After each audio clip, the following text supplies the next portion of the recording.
inspiré ce chant. Dieu est quand je contemple toutes les œuvres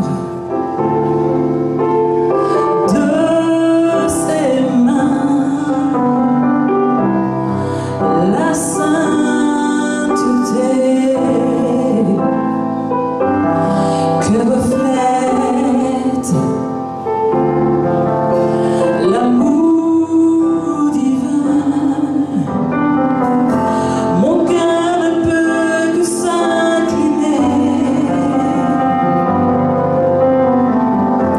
mon âme ne peut que s'humilier.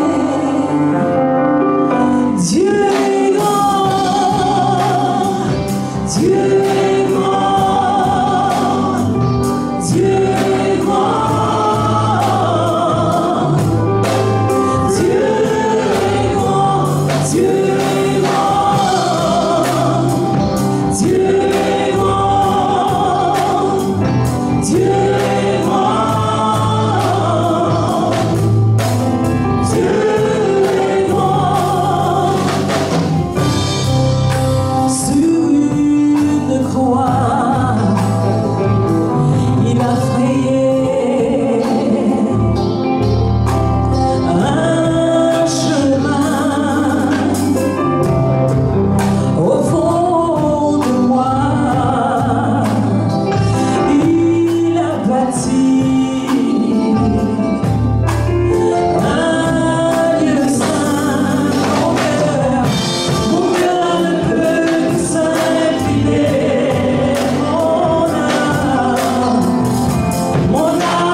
Dieu, pour sa grandeur, pour sa puissance, pour sa souveraineté.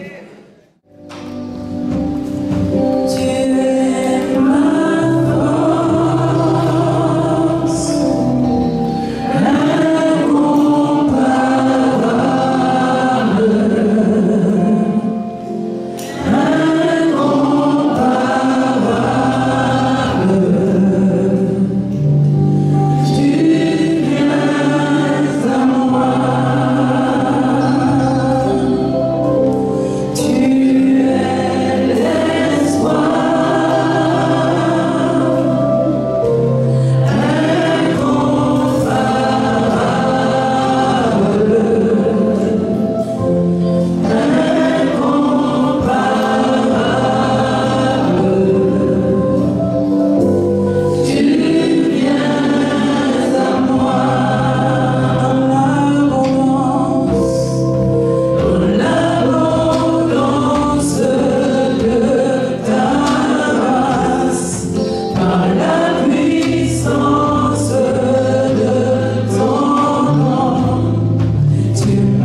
bonjour à chacun de vous. Vraiment que la grâce de Dieu continue à nous inonder, à nous remplir de son esprit, conduire ces moments. Je profite pour saluer tous ceux qui nous écoutent, tous ceux qui vont entendre ce message, que la grâce de Dieu puisse reposer sur chacun et que son nom soit glorifié. Je crois qu'il y a un des chants que j'ai entendu ce matin qui résume la pensée, la grandeur de Dieu. J'ai vu qu'on l'a appelé par certains noms. Je pense que chacun de nous connaît la signification de ces noms. El Shaddai, Adonai, Elohim et bien d'autres noms.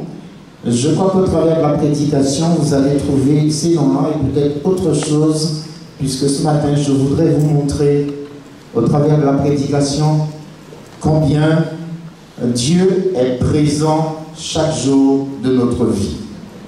Et je voudrais que nous puissions aussi comprendre que notre vie spirituelle, c'est une succession d'étapes. Et une succession d'étapes, il y en a qui sont très heureuses, il y en a qui nous paraissent malheureuses, mais ce qui est formidable et que nous allons découvrir dans l'enseignement de ce matin, c'est que quand ça nous paraît pas propice, Dieu est toujours là parce que Dieu, il fait en sorte que dans chaque situation, premièrement, que son nom soit glorifié, mais que ses enfants s'en sortent. Et vous le découvrirez dans la prédication, notre vie spirituelle, donc une succession d'étapes. Et j'ai choisi, pour parler de cela, de vous montrer comment Dieu nous conduit chaque jour.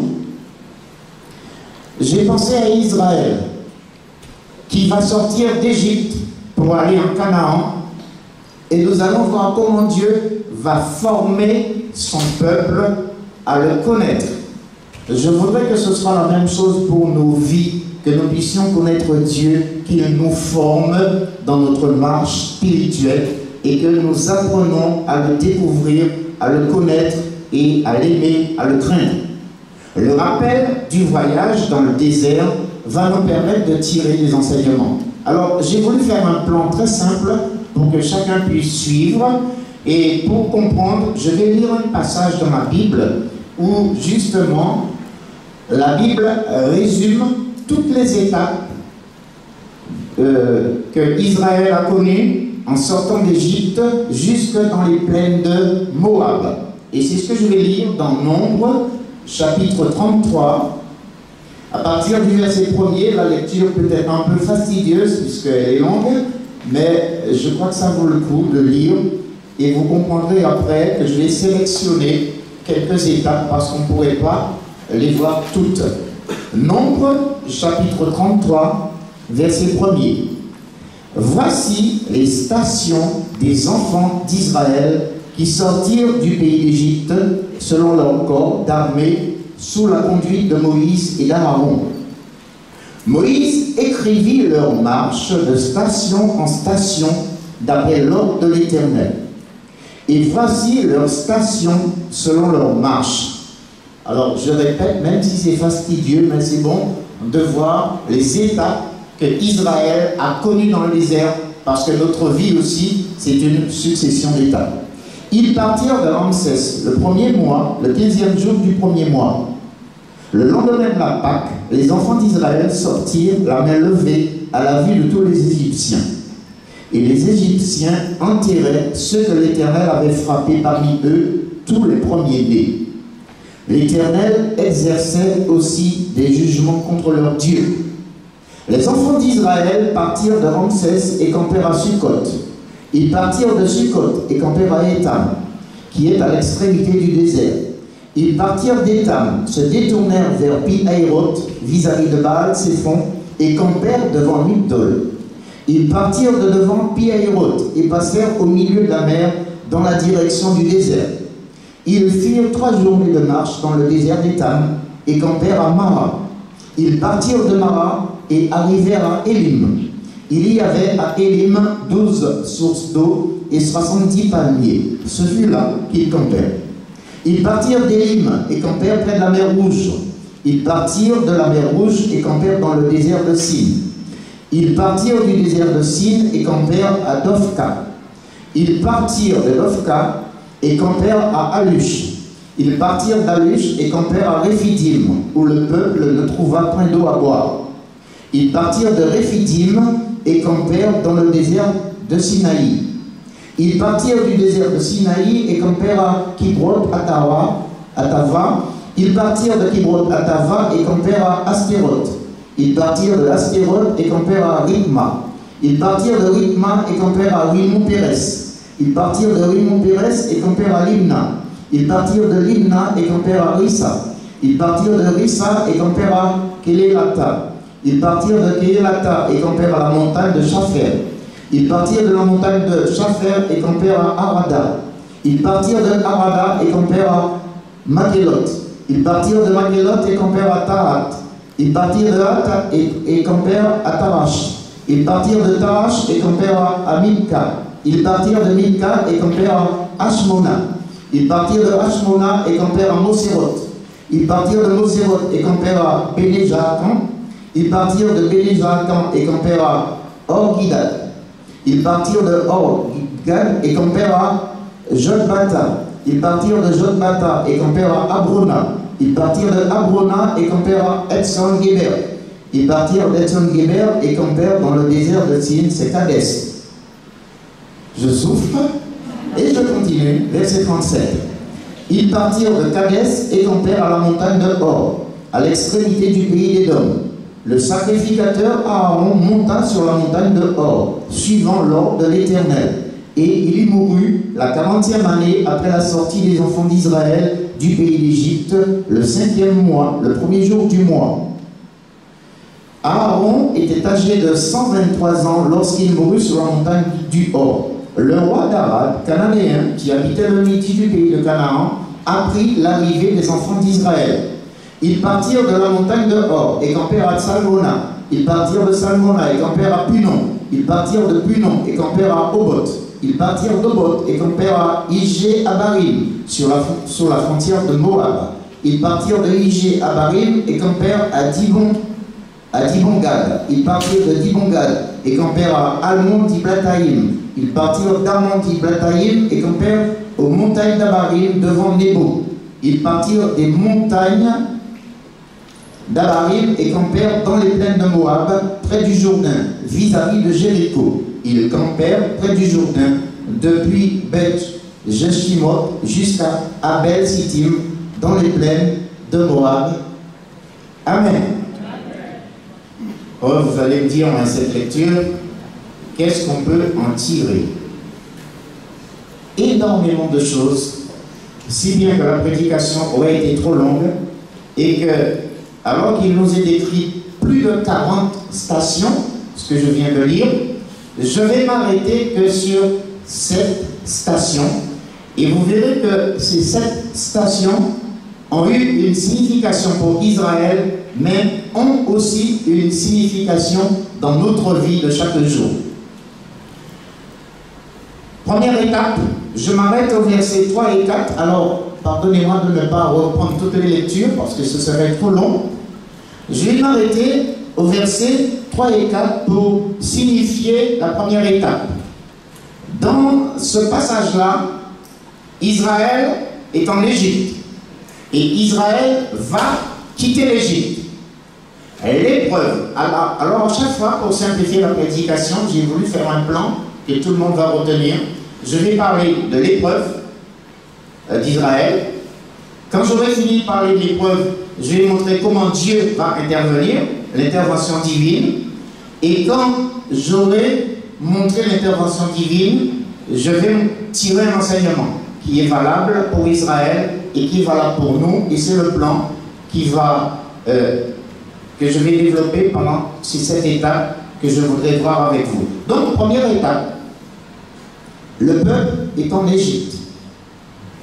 Vous savez que le peuple est esclave. Je ne vais pas lire tout ce qu'il faut lire parce que je disais que la prédication serait trop longue. Mais vous connaissez l'histoire d'Israël en Égypte. Les enfants d'Israël ont multiplié, le peuple est nombreux et le pharaon de l'époque se dit que ces enfants-là présentent un danger pour notre peuple. Et le pharaon va réduire Israël en esclavage. Les enfants d'Israël vont crier à l'Éternel. L'Éternel va entendre leur voix et va envoyer un libérateur en la personne de Moïse. Dieu a frappé l'Égypte déjà de 9 plaies, les 9 premières plaies. Et pour l'instant, Pharaon a toujours endurci son cœur et n'a pas laissé partir Israël. Cette fois-ci, Dieu va intervenir. Dieu va montrer sa toute-puissance et Dieu va frapper l'Égypte de la 10e plaie, qu'on résume en disant c'est la mort des premiers-nés. Vous connaissez ce que la Bible appelle la Pâque de l'Éternel. Moïse avait dit aux enfants d'Israël d'immoler un agneau, de mettre le sang sur les 2 poteaux et le linteau de la porte. Et quand l'ange exterminateur passera dans les maisons, chaque fois qu'il y aura le sang de l'agneau, l'ange passera par-dessus. L'ange passera outre. C'est le mot Pâques. Nous sommes donc dans cette 10e plaie où maintenant tous les premiers-nés des hommes et des animaux vont mourir en Égypte. Dieu intervient.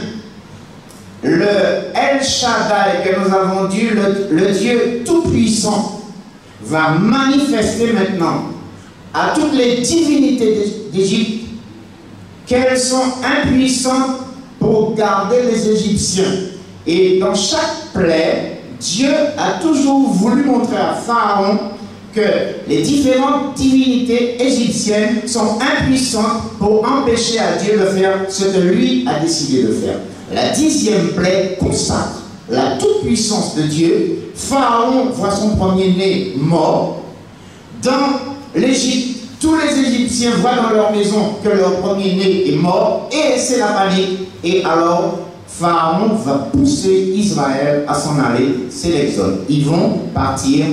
Et je retiens comme enseignement, Dieu délivre. Amen. On pourrait faire un parallèle avec notre vie. Nous étions en Égypte. Je ne sais pas quelle a été votre Égypte, mais on a tous été esclaves de quelque chose. Au moins, il y a unanimité dans la salle. Nous étions tous esclaves du péché. Alléluia.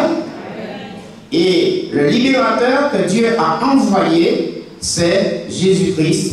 Et maintenant, nous sommes délivrés et nous pouvons continuer à louer ce sauveur merveilleux que Dieu nous a donné. Voici déjà la première étape d'Israël qui correspond à notre première étape d'enfant de Dieu, où Dieu a brisé le pouvoir du péché qui nous empêchait de le reconnaître comme Dieu, comme l'Éternel. La deuxième étape, donc j'en ai choisi 7. La deuxième étape se trouve pour moi au verset 8. Le début du verset 8 que je vais vous lire. Ils partirent de devant Pi-Hahiroth et passèrent au milieu de la mer dans la direction du désert. Ils passèrent au milieu de la mer. L'épreuve est là. Israël est poursuivi par les Égyptiens. Que cela ressemble aussi à notre épreuve d'enfant de Dieu. Quand nous lâchons la main du diable, quand Dieu nous fait la grâce de nous libérer du pouvoir du péché, eh bien, qu'est-ce qui nous arrive? Eh bien, le diable essaie de nous poursuivre pour nous rattraper, pour nous reprendre, pour nous ramener dans son camp. Et alors que Pharaon avait décidé de laisser partir Israël, Pharaon est en train de poursuivre Israël. Notre épreuve est la même. Nous nous convertissons, mais ce n'est pas pour autant que le diable va se détourner de nous. c'est pas pour autant que le diable va dire « Ah, il est maintenant un enfant de Dieu, on le laisse tomber ». Bien au contraire, comme son activité est justement d'accuser les frères, son activité, comme nous dit la Bible, le diable est là pour égorger, pour détruire, pour dévorer. Le diable cherche justement à empêcher aux enfants d'Israël d'arriver dans la Canaan céleste. Donc, nous vivons ce que Israël a vécu dans le désert, nous le vivons aussi. Il y a toujours, de la part de Dieu, de la bienveillance. Pour que, lorsque nous sommes attaqués, Dieu puisse venir à notre secours. Et là, la bienveillance de Dieu, c'est d'ouvrir la mer Rouge. Exode chapitre 14, je ne vais pas faire trop de lecture, je disais pour ne pas être trop long, mais là, Dieu va ouvrir la mer Rouge. Les enfants d'Israël vont passer à sec. Et quand les enfants d'Israël auront traversé la mer Rouge à sec, les Égyptiens vont essayer de les poursuivre. Et vous savez la suite. Dieu va refermer la mer et les Égyptiens vont tous périr avec leurs chars. Ils vont tous périr parce que Dieu aura ramené la mer sur les Égyptiens. J'ai noté en enseignement, et cela ne vous surprend pas, que Dieu est maître des éléments naturels. Dieu a décidé d'ouvrir la mer Rouge. Il décide aussi de refermer la mer. Et voilà, le miracle est là. Tous les Égyptiens sont engloutis et les enfants d'Israël peuvent poursuivre leur chemin. Quand l'ennemi voudrait se dresser contre nous, Dieu envoie son armée. Il y a bien des choses qui sont dans l'invisible pour les enfants de Dieu. Nous ne voyons pas toujours la protection que Dieu nous assure.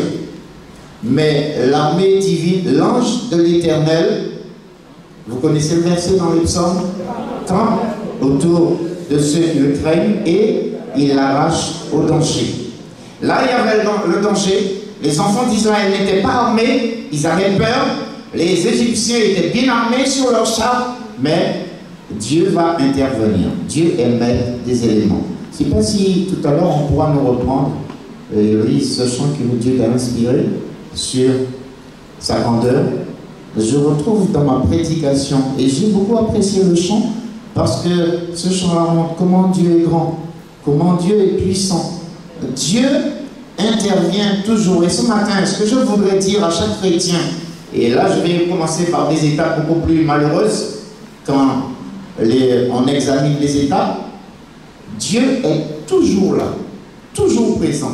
Même quand nous pensons que c'est fini pour nous, Dieu n'a pas encore dit son dernier mot. Troisième étape.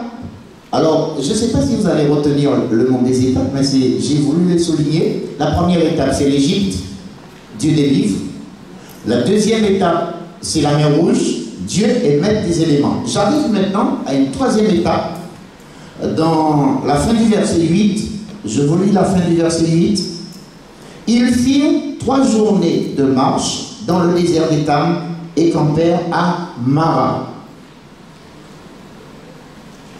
Je pense que chaque chrétien a déjà vécu cela. Vous vivez une belle expérience avec Dieu. Vous voyez la toute-puissance de Dieu. Vous voyez le bras de Dieu intervenir en votre faveur. Vous continuez votre marche et vous voilà dans un désert. Vous voilà dans un lieu vraiment qui n'est pas favorable. Après 3 journées de marche, le peuple a envie de boire. Le peuple a soif. Donc, quand le peuple voit l'eau au loin, le peuple se dit, on a marché 3 jours, et bien là, on va se désaltérer. Ils arrivent à Mara, ils vont chercher à boire, et là, ils découvrent que l'eau est amère. Que d'expériences comme cela avons-nous fait dans notre vie? De nous dire, ouais, mais Dieu est tout puissant, Il suffit que je prie et quelle que soit la situation dans laquelle je me trouve, Dieu est assez puissant pour m'en sortir. Mais Dieu n'a pas dit que tu ne passeras pas par l'épreuve. Et là, on a besoin d'avoir une bonne approche de Dieu.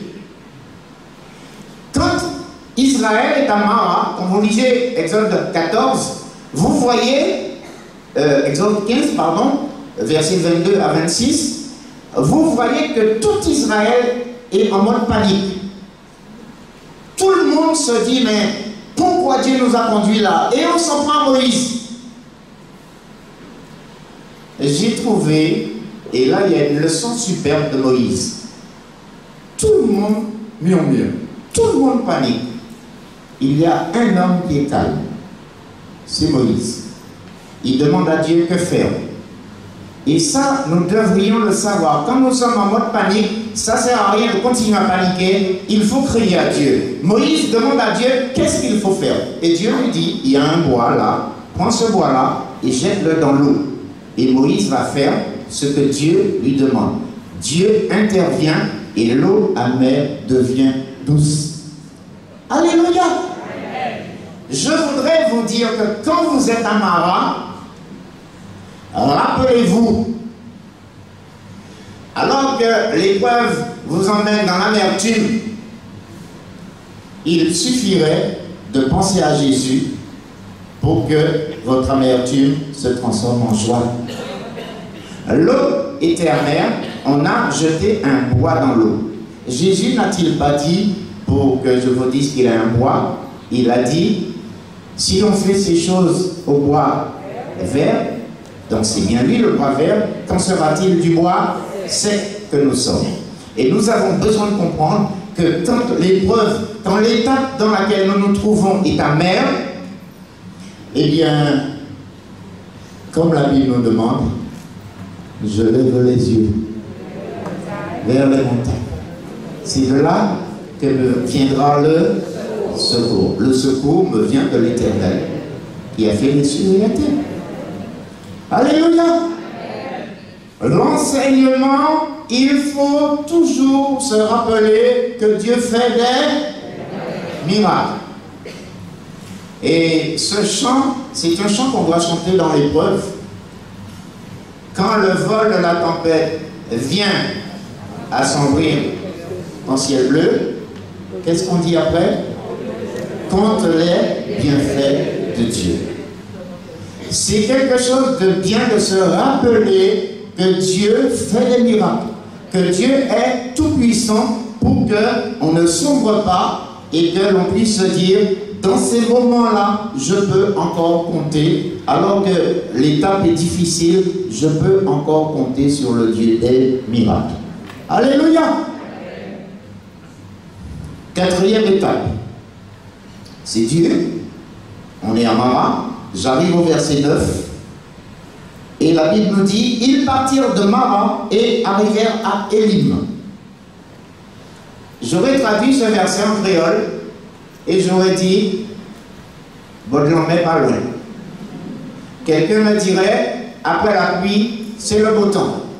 Ils étaient à Mara, c'était compliqué, mais il y a l'étape suivante qui va les consoler, qui va leur montrer toute la bonté de Dieu. Ils arrivent à Élim. Et on a le parallèle dans l'Exode 15, le verset 27.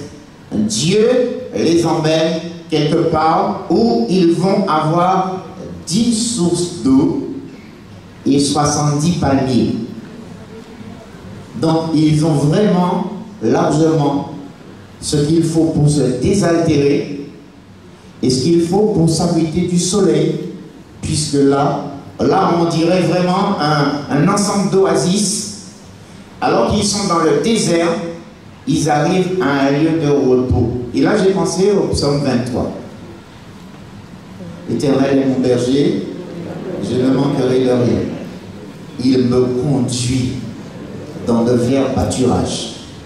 Dieu est capable, lorsque nous sommes dans l'épreuve, il est capable de nous emmener quelque part pour nous restaurer. À Élim, le peuple est restauré. Le peuple vit maintenant la tranquillité. Dieu, l'enseignement, Dieu sait conduire ses enfants au bon endroit.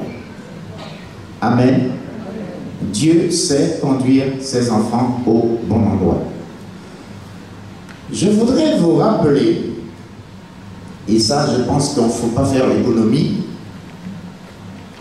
pendant tout le voyage dans le désert, pendant les 40 années qu'Israël a connues dans le désert, c'est toujours et uniquement Dieu qui a décidé de l'itinéraire. Rappelez-vous que la journée, Israël était conduit par une colonne de nuée et la nuit par une colonne de feu. Et qui décidait quand est-ce que la colonne de nuée ou la colonne de feu se met en mouvement? C'est uniquement Dieu. Ça veut dire quoi, bien-aimé? Il y a un enseignement formidable pour notre vie spirituelle. Ça veut dire que Dieu peut nous conduire à des endroits qui apparemment nous paraissent défavorables, mais si Dieu nous conduit là, c'est justement pour nous prouver toute sa grandeur. Rappelez-vous les évangiles. Jésus dit à ses disciples, passons à l'autre bord. Et lui, il reste là pour prier, et les disciples sont dans la barque. Et qu'est-ce qui va se passer dans la barque? La tempête va se lever. La barque est en train de s'enfoncer. Alors, j'ai envie de vous dire, mais si mon Dieu est bon, on lui a dit, si Jésus est bon, on lui a dit, pourquoi il a voulu en danger là? Pourquoi il s'est mis en danger, il a dit, ouais, là? Pourquoi Dieu a-t-il conduit son peuple à Mara? Pourquoi le chrétien passe-t-il par l'épreuve? On pourrait se poser beaucoup de questions, et quand on lit la Bible, on comprend que quel que soit là où Dieu nous conduit, Dieu a déjà la réponse pour nous sortir de là où lui-même nous a conduits. Ça veut dire quoi? Ça veut dire que Dieu va nous éprouver dans notre vie chrétienne. Ça veut dire que Dieu va vraiment nous éprouver pour que nous puissions manifester réellement si nous croyons en lui, si nous avons confiance en lui. Mon frère, ma soeur, quand tu vis un moment terrible, quand tout semble compliqué pour toi, mais c'est à ce moment-là que Dieu te regarde pour voir comment tu agis. C'est à ce moment-là que Dieu veut voir, est-ce que tu te confies en lui? Est-ce que tu crois en lui? Est-ce que tu peux mettre ta confiance en lui pour croire qu'il a la capacité de te sortir de la situation dans laquelle tu te trouves? Amen. Et chacun de nous se rend compte que notre vie, c'est des moments très agréables, mais aussi quelquefois des moments très désagréables. Mais est-ce que quand c'est désagréable, Dieu n'est plus là? Est-ce que quand c'est désagréable, Dieu n'a pas de solution?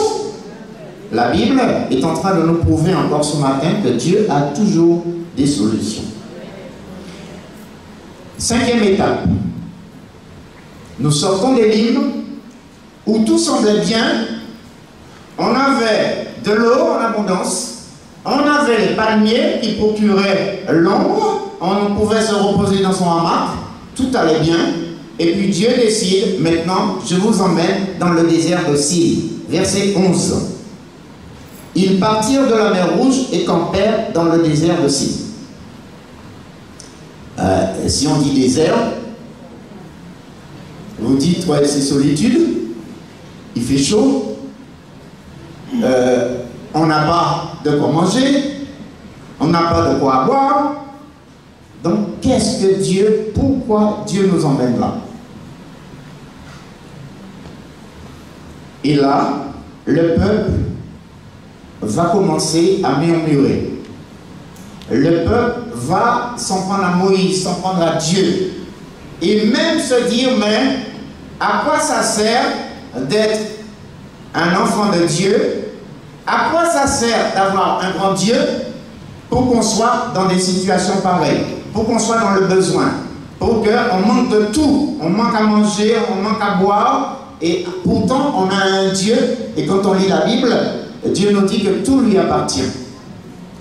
Et là, il nous met dans le dénuement, dans la nudité, dans la faim, la soif.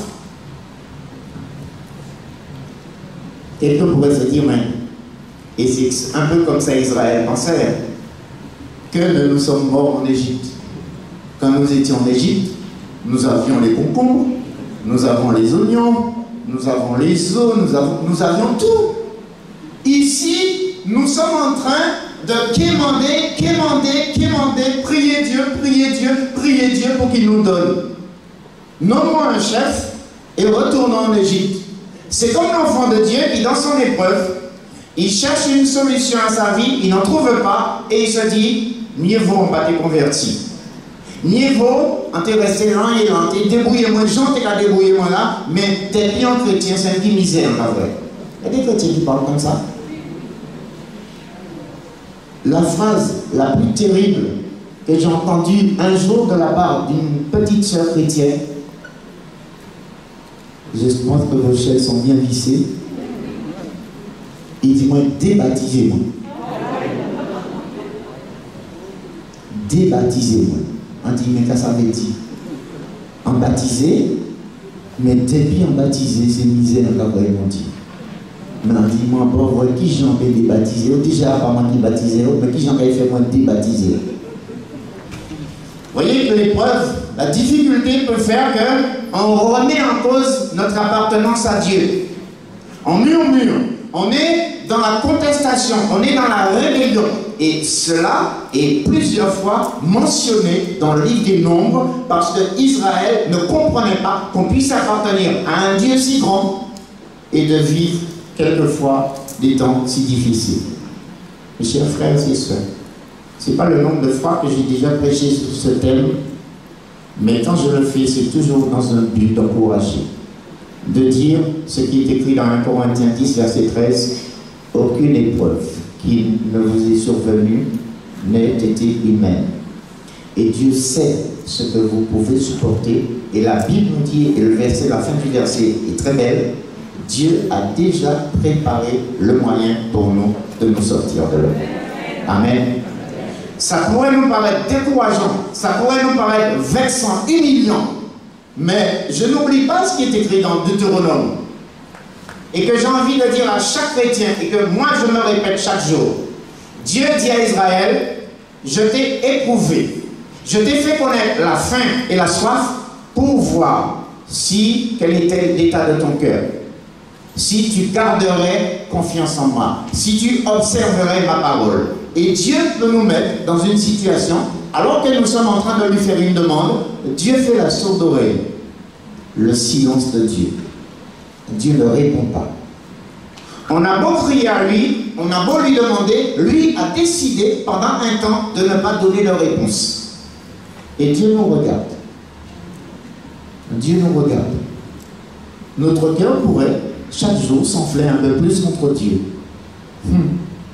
Souvent pas ensemble de eux, que vrai. Quel est le pied en moi? Souvent pas ensemble de eux, que vrai. Dieu nous éprouve. Pouvons-nous monter un syndicat contre Dieu? Pouvons-nous nous rebeller contre lui? Pouvons-nous le défier? Alors il y a un mot plus simple que je vais utiliser. Pouvons-nous le tenter? Un frère reçu par un conseil d'ancien nous dit un jour, j'ai demandé à Dieu de me donner une femme. Et je lui dis, si en 3 mois tu ne me donnes pas, moi je prends. Mais Dieu n'a pas donné et lui il a pris. Ne tentons pas Dieu. Ne nous révoltons pas contre Dieu. Laissons Dieu faire comme il veut, il a son temps, il fera les choses en son temps. Et que fait Dieu alors que le peuple est en train de murmurer? Dieu fait lever un vent et des cailles vont arriver, vont tomber à côté du camp et le peuple va manger des cailles, il y aura de la viande. La manne va tomber, le peuple aura du pain, alors que le peuple est en train de manger les cailles. Dieu va intervenir et frapper ceux qui en murmurent. La viande est encore dans leur bouche qu'ils vont dépérir parce qu'on ne tente pas Dieu. On ne murmure pas contre Dieu. On tient compte qu'il est souverain. Tout à l'heure, j'ai entendu ce mot que j'ai beaucoup apprécié. N'oublions jamais que Dieu est souverain. C'est lui qui décide. Ce n'est pas nous qui lui disons, en bas, on joue pour faire ça, souvent, pas fait. Non, on ne parle pas comme ça à Dieu. Dieu est souverain. Il faut attendre. Et Dieu peut nous éprouver justement pour voir eh bien, comment nous le craignons, comment nous le respectons. Ne tentons pas Dieu. 6e épreuve. Ils vont arriver maintenant à Rephidim. On est au verset 14. Ils partirent d'Alush et campèrent à Rephidim où le peuple ne trouva point d'eau à boire. Je ne sais pas pourquoi Dieu fait cela. Et je voudrais vous inviter à réfléchir un tout petit peu. À Mara, il n'y avait pas d'eau. L'eau était amère. Dieu savait que l'eau était amère. Dieu avait une solution. Dieu sait que son peuple a soif. Pourquoi Dieu emmène-t-il le peuple à Rephidim?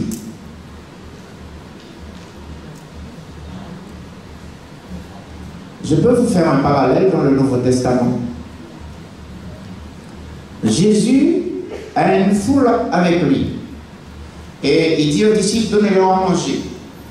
Les disciples disent, mais avec quoi allons-nous donner à manger à 5000 hommes? On n'a pas compté les femmes et les enfants. Avec quoi? Avec quoi? Des petits pains, des petits poissons? Et Jésus va leur montrer sa toute-puissance en multipliant les pains et les petits poissons. Il y a beaucoup qui fait mon rayon jour. Et nous pas lire la Bible, mais des fois, vraiment, ces petits poissons-là, ils sont tous déjà frits. Hello. Ils multiplient ces poissons-là, mais pas mon bataille cahier, parce qu'ils sont tous ici, là, ils ont tous mangé ces poissons-là. Ils multiplient ces poissons-là déjà frits. Bon, c'est pour montrer déjà la grandeur de Dieu. Il n'a même pas besoin qu'on intervienne, il peut tout faire. Mais quand ce premier miracle est fait, un temps après, comme on lisait les évangiles, on est dans la même situation. La foule est là depuis un certain nombre de jours, et Jésus dit encore aux disciples, donnez-leur à manger. Et vous savez ce que les disciples vont répondre à Jésus? Car nous avons manger, nous ne parlons rien. Jésus veut comme nous rappeler qu'il a fait ça une fois, mais il peut le faire autant de fois qu'il veut. Amen. Mais tirons le leçon pour nous, ne fait pas nous. On n'a qu'à dire amen, laissez les autres, mais quand c'est pour nous, nous dire amen aussi. Ça veut dire quoi? Ça veut dire que Dieu peut nous emmener dans une épreuve, il nous fait triompher de l'épreuve, mais le lendemain ou 2 jours, quelques temps après, il peut nous mettre dans la même épreuve. Et si les mois nous coûtent compter des boules, nous disons, mais ouais, mais quand on dit qu'à faire là, mais Dieu est justement en train de te rappeler que alors que tu étais dans cette situation, il est intervenu, donc il est encore capable d'intervenir. Amen. Dieu ne fait pas les miracles comme certains disent, c'était les temps des miracles, les temps apostoliques. Et certaines personnes disent que Dieu ne fait plus de miracles maintenant. Hello. Dieu ne fait plus de miracles. Vous voulez que je vous raconte mes miracles? Les miracles que j'ai vécus de la part de Dieu, j'en ai beaucoup à raconter. Dieu fait encore des miracles. Amen. Et si Jésus a multiplié une 2e fois les pains, eh bien, Dieu conduit le peuple à nouveau à Rephidim, et là, il n'y a pas d'eau. Mais Dieu a toujours une solution. Une solution incroyable. Fournis la foi, pourquoi ça m'a dit qu'à Dieu? Prends la verge, dit-il à Moïse, et frappe le rocher. Au cas où on verge, au cas où frappe un rocher pour de l'eau, qui m'a dit quoi là dans ça? Qu'est-ce qui dit la foi de croire que Dieu fait ce qu'il dit? Amen. Dieu dit, et la chose arrive. Il ordonne, et la chose existe. Alléluia. La toute-puissance de Dieu, la grandeur de Dieu. Quand Dieu parle, il est capable de faire ce qu'il dit. Ce que sa bouche dit, son bras l'accomplit. Alléluia. Vous n'avez pas dit en ovation là pour moi. Il est merveilleux ce Dieu-là. Il est vraiment grand. Et merci pour le chant qui t'a inspiré, Moïse. Parce que ça m'a mis en confiance pour la prédication. Ça m'a dit oui. Parce que quand j'ai prié pour avoir ce message, je me suis dit, oh, comment Dieu va me conduire? Je vous demande de prier pour vos conducteurs. C'est pas évident. On a l'impression qu'on a déjà parcouru toute la Bible, qu'il n'y a rien de nouveau. C'est difficile de prêcher. Vous voyez là, des fois les gens me disent, ouais, tu es à l'aise, mais c'est pas vrai. Tu ne sais pas ce qui se passe dans mon cœur. Et quand je me suis tenu devant Dieu pour prier, ça va, Seigneur, mais quelle pensée tu me donnes? Si tu ne sais pas écouter Dieu, tu n'entends pas ce qu'il te dit. Dieu est en train de me dire, oui, mais au travers des étapes qu'Israël a connues dans le désert, tu peux tirer beaucoup d'enseignements pour ta vie, et l'Église aussi peut tirer beaucoup d'enseignements. Alors j'ai pris la Bible, j'ai passé du temps à trouver où il y a un texte qui résume toutes les étapes. J'ai fini par trouver Nombre 33. Quand j'ai commencé à lire, il y a tellement d'étapes, il y a plus de 40. Je dis au Seigneur, aide-moi pour choisir des étapes significatives, pour qu'on comprenne. Mais il y a tellement d'autres étapes, vous pourrez continuer l'étude chez vous. Toutes les autres étapes que je n'ai pas énoncées ce matin ont une signification pour Israël. Il y en a dans la Bible pour lesquelles il n'y a pas beaucoup de références, mais toutes les étapes que je vous donne, j'ai trouvé les références dans l'Exode, un peu plus tôt dans la Bible. Mais c'est un exercice vraiment qui prend du temps, mais qui est formateur. On croit qu'on a épuisé, les anciens, je vous parle, on croit qu'on a épuisé, qu'on n'a plus de ressources pour aller prêcher la parole. Mais Dieu est formidable, parce qu'il sait notre faiblesse. Des fois, on pleure devant Dieu, bien-aimé. On lui dit, mais quoi faire, Seigneur? On ne sait pas, on se sent vide. Comment aller prêcher? Qu'est-ce qu'il faut prêcher? Et le Seigneur, dans sa grâce, il nous donne une pensée. Et c'est pour cela qu'après, on a toute cette hardiesse que vous avez devant vous. Non pas qu'on se sent quelqu'un, mais Dieu nous a donné sa pensée. Amen. Ici, Moïse va frapper le rocher d'Horeb. Et de l'eau va sortir. J'ai trouvé une signification importante. Le rocher d'Horeb, où l'eau sort, alors vous ne pouvez pas me dire que vous ne pensez pas tout de suite à ce rocher frappé du Père. Hello, que nous chantons. Et ce rocher frappé du Père, c'est Jésus. Et de l'eau a coulé en abondance, parce que cette eau-là, c'est cette parole qui jaillit en nous pour nous emmener jusque dans la vie éternelle. N'a-t-il pas dit à la Samaritaine, si tu bois cette eau, tu auras toujours soif. Mais si tu bois l'eau que je te donne à boire, non seulement tu n'auras plus soif, mais cette eau-là, il va t'emmener au ciel. Alléluia! Le rocher d'Horeb, frappé, et l'eau coule. On a frappé notre rocher, on a frappé notre Seigneur, mais cela nous a donné la vie, la preuve. Voici l'église du Seigneur, parce qu'il a été frappé, il a été cloué sur le bois, il a donné sa vie pour nous. Que son nom soit béni. Dieu est fort, il est merveilleux. C'était aussi pour Dieu d'encourager Moïse.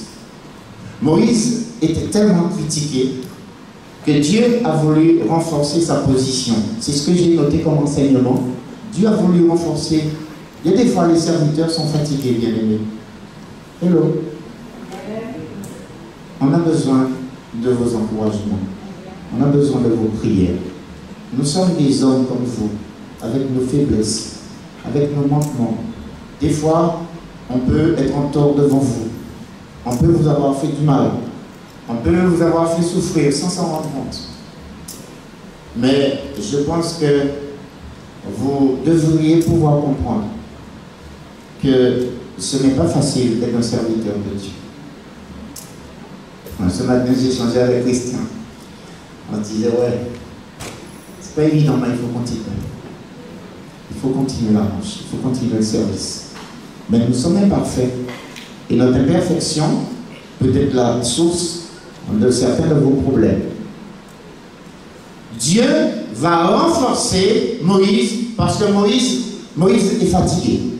D'ailleurs, il va craquer. Vous le savez. Il va craquer Dieu va lui dire la prochaine fois, tu vas parler au rocher. Et lui, il est tellement énervé, tellement il a pris de critique. Comment c'est de ce rocher que l'Éternel va faire sortir de l'eau? Il frappe le rocher et lui dit, Dieu, tu ne rentreras pas dans le pays à cause de ça. Tu ne m'as pas sanctifié. Il faut penser aux serviteurs. Il faut penser à tout ce qu'on vit. Je sais que vous vivez des choses, mais le prêtre de l'Église n'est pas quelque chose de facile. Et c'est bon que vous ayez à cœur de prier pour vos serviteurs, parce que vous plairez à Dieu de cette manière-là. Dernière épreuve, verset 15.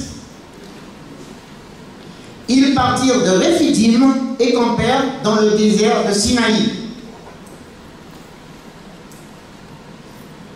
J'ai même pas besoin d'aller plus loin. Nous aimons chanter ça. J'avais une soeur dans une église, son chant préféré c'était ça. La gloire de l'Éternel est descendue sur le mont du Sinaï. Toute l'herbe va chanter, c'est lui qui sait chanter là. La gloire de l'Éternel est descendue. Et il a dansé, et il a descendu avec la gloire de l'Éternel sur le mont Sinaï. Il y a là, au mont Sinaï, on y va, et l'autre. Dieu veut apprendre à Israël à lui obéir. Exode 19, 20, qu'est-ce que Dieu va faire? Dieu va demander à Moïse de monter sur la montagne. Et Dieu va, avec ses doigts, mettre les 10 commandements sur les tables de la loi. Tu aimeras l'Éternel, ton Dieu, de tout ton cœur. C'est, tu n'auras pas d'autre Dieu devant ma face. Je peux faire une petite parenthèse sur les 10 commandements. Il y a une chose étrange. J'ai déjà prêché sur ça, mais Dieu me connaît tellement bien que des fois, quand je suis devant Dieu, je ne fais que baisser ma tête, comme le publicain qui priait. Quand vous lisez les 10 commandements, vous êtes surpris du premier commandement. Tu n'auras pas d'autre Dieu devant ma face. Dieu aurait pu mettre un point, comme on dit, point barre, comme disent les jeunes. Mais Dieu dit après, tu ne te feras pas d'image taillée. Mais si tu n'as pas d'autre Dieu, tu n'as pas besoin de faire d'image taillée. Et vous savez ce qu'il dit après? Tu ne te prosterneras pas devant elle. Mais si tu n'as pas fait d'image taillée, tu n'auras pas à te prosterner. Et pourquoi Dieu dit ça? Parce qu'il sait, alors qu'il nous demande de ne pas avoir d'autre Dieu, et vous connaissez quand vous lisez l'Ancien Testament, le problème d'Israël, dans l'Ancien Testament, c'est l'idolâtrie. Ils se sont fait avoir à chaque fois parce qu'ils ont adoré d'autres dieux. Et Dieu leur a dit, premièrement, tu n'auras pas d'autre Dieu. Pourquoi Dieu dit cela? Et je voudrais venir à moi et à vous. Dieu sait, Jérémie l'a dit, notre cœur est tortu. Notre cœur est difficile. Et nous avons besoin de toute la grâce de Dieu pour faire ce que Dieu nous demande, pour observer ses commandements, pour nous aimer, nous pardonner, vivre la vie que Dieu voudrait que nous puissions vivre. Je termine en disant, en enseignement, que Dieu fait alliance avec Israël comme Dieu a fait alliance avec nous en nous donnant son Fils que nous avons accepté, parce que à partir de ce moment-là, nous ne réalisons pas nos privilèges. Je n'ai pas le temps de parler ce matin de cela, mais quand je vois que chacun de nous, nous sommes des sacrificateurs, et non seulement nous sommes des sacrificateurs, mais Dieu nous a accordé un privilège extraordinaire, nous pouvons rentrer dans le lieu très saint avec le sang de Jésus. Je disais il n'y a pas longtemps, je ne sais pas si vous avez compris, je me suis dit que je me suis mal exprimé devant vous. Je vous disais qu'un monsieur, soi-disant, est venu, il vendait le sang de Jésus. Je pense que vous avez réagi, que vous avez compris que ce n'est pas le sang de Jésus. Depuis le temps que Jésus est mort, si vous trouvez son sang, c'est formidable. Mais n'empêche que quand cet homme a dit qu'il vendait le sang de Jésus, mon courir pour petit pain. Il voulait le sang de Jésus pour le mettre dans la casaille. Il voulait le sang de Jésus pour mettre dans les aïeux. Au fait, l'expression le sang de Jésus dans la Bible signifie le sacrifice. Dieu s'est donné pour nous. Amen. Dieu a fait alliance avec l'Église. Jésus lui-même a dit, je bâtirai mon église. Nous sommes l'œuvre de Dieu. Dieu a voulu nous sortir de notre péché pour nous mettre ensemble, former une communauté et pour lui plaire, pour être des sacrificateurs à la gloire de son nom. Amen. Et je termine en vous lisant quelque chose de douloureux. 1 Corinthiens, chapitre 10, versets 1er à 5. Frères, je ne veux pas que vous ignoriez que nos pères ont tous été sur la nuée, qu'ils ont tous passé au travers de la mer, qu'ils ont tous été baptisés en Moïse dans la nuée et dans la mer, qu'ils ont tous mangé le même aliment spirituel et qu'ils ont tous bu le même breuvage spirituel, car ils buvaient à un rocher spirituel qui les suivait, et ce rocher était Christ. Et la phrase, vous allez dire tragique, laissez-moi dire le mot, mais la plupart d'entre eux ne furent point agréables à Dieu, puisqu'ils périrent dans le désert. Et un peu plus loin, dans ce chapitre, Paul dit que celui qui se croit debout, prenne garde de tomber. Et il nous dit que toutes ces choses ont été données pour notre instruction. Bien-aimés, ce matin, je n'ai fait que cette étape du périple d'Israël dans le désert. Il y a encore beaucoup d'autres enseignements qu'on pourrait tirer. L'Égypte, la délivrance, Dieu délivre. La mer Rouge, Dieu émet des éléments naturels. Mara, Dieu fait des miracles. Élim, Dieu conduit aux bons endroits. Désert de Sin, Dieu est présent chaque jour. Réphidim, Dieu renforce la position de son serviteur. Sinaï, Dieu donne des commandements pour faire alliance avec son peuple. Ma vie, votre vie à chacun, est une succession d'étapes, de bonnes, de mauvaises. Mais ce que je retiens, quelle que soit l'étape, Dieu est là pour nous montrer sa grandeur et sa toute puissance. Amen. Seigneur, nous te bénissons, car nous réalisons, ô Dieu, combien tu es merveilleux. C'est vrai, nous l'avons chanté, et nous croyons que tu es grand. Nous croyons que tu es souverain. Nous croyons que tu es vraiment le grand Dieu, assis sur ton trône, le Tout-Puissant, le Maître et Seigneur. Oh, ce matin, nous nous prosternons devant toi, et nous réalisons que ta parole, oh Dieu, veut nous inspirer la crainte de l'Éternel, sachant que chaque étape de notre vie, tu as la réponse pour nous permettre, oh Dieu, de sortir vainqueurs. Nous voulons te bénir pour cet exemple d'Israël, mais nous ne voulons point, oh Dieu, que nous puissions rester dans les murmures, nous puissions point avoir une attitude amère, mais que chaque jour, nous puissions, Seigneur Dieu, te plaire et agréable à toi. Que ton esprit travaille en nous, Seigneur. Que tu puisses nous dépouiller de toute œuvre de la chair et nous revêtir de l'homme nouveau pour que nous puissions grandir avec toi. Bénis ta parole maintenant et glorifie ton nom, Père, au nom puissant de Jésus. Amen. Amen.